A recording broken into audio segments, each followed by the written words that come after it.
চুলায় গনগন করছে আগুন, কিছু একটা হচ্ছে আজ, দেখতেই থাকুন। এগুলো নারকেল কুচি নেড়ে চেড়ে রেডি করা হচ্ছে, দেখতে একদম সাদা ধপধপে। বাংলাদেশ থেকে সঙ্গে করে আনা খেজুরের গুড়, সেগুলোও কুচি করে নেওয়া হচ্ছে। এগুলো চালের গুঁড়া, সেগুলো নেড়ে চেড়ে রেডি করে রাখা হচ্ছে। এবার ঠিক ধরে ফেলেছেন আসলে কি হচ্ছে আজ। হ্যাঁ, আজকে ভাপা পিঠা তৈরি হচ্ছে। একটি স্টেনলেস স্টিলের পাত্রে পরিমাণ মতো চালের গুঁড়া প্রথমে দেওয়া হলো, তারপরে মাঝ বরাবর কিছু পরিমাণ নারকেল কুচি যোগ করা হচ্ছে এবং দেখতে পাচ্ছেন সুন্দর করে বসানো হচ্ছে নারকেল কুচিগুলো। তার ঠিক মাঝ বরাবর দেওয়া হলো কুচি করে রাখা খেজুর গুড়। আসলে নারকেল কুচি এবং খেজুর গুড় চমৎকার একটা স্বাদ আনে ভাপা পিঠায়। এবার দেখতে পাচ্ছেন উপরের আরেক স্তর চালের গুঁড়া দেওয়া হলো এবং উপরিভাগটা, পাত্রের উপরিভাগটা একদম সুন্দর করে সমান করে নেওয়া হচ্ছে। আস্তে আস্তে চাপ দিয়ে এটা সমান করে নেওয়া হলো। এবার ড্রেসিং করার পালা, দেখা যাক কি হয়। 3 জায়গায় আবার খেজুরের গুড় রাখা হলো।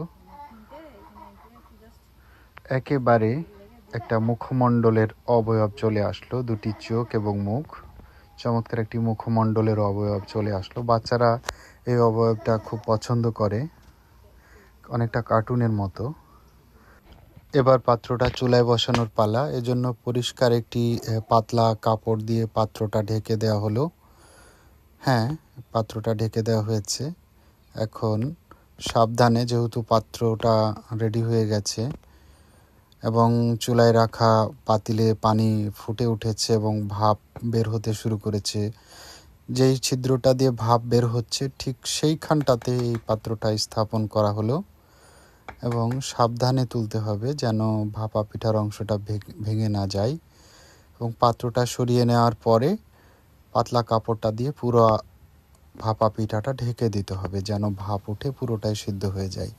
আমরা অপেক্ষা করছি, দেখছেন চারিদিকে ভাপ উঠছে এবং পিঠা আস্তে আস্তে সিদ্ধ হচ্ছে এবং ফাইনালি ভাপা পিঠা রেডি হয়ে গেছে খাওয়ার জন্য। চলুন ভাপা পিঠার স্বাদ নিই। ধোঁয়া ওঠা ভাপা পিঠা,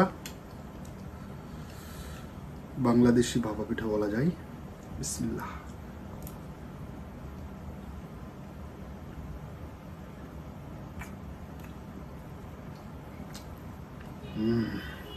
সেই স্বাদ।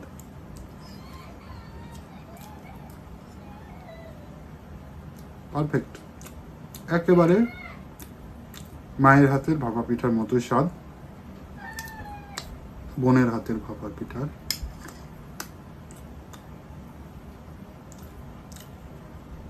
খেজুর গুড়, নারকেল আর চালের আটা, দারুণ। একেবারে শীত এসেছে আমার গ্রামে, এটা মনে হচ্ছে। ধন্যবাদ।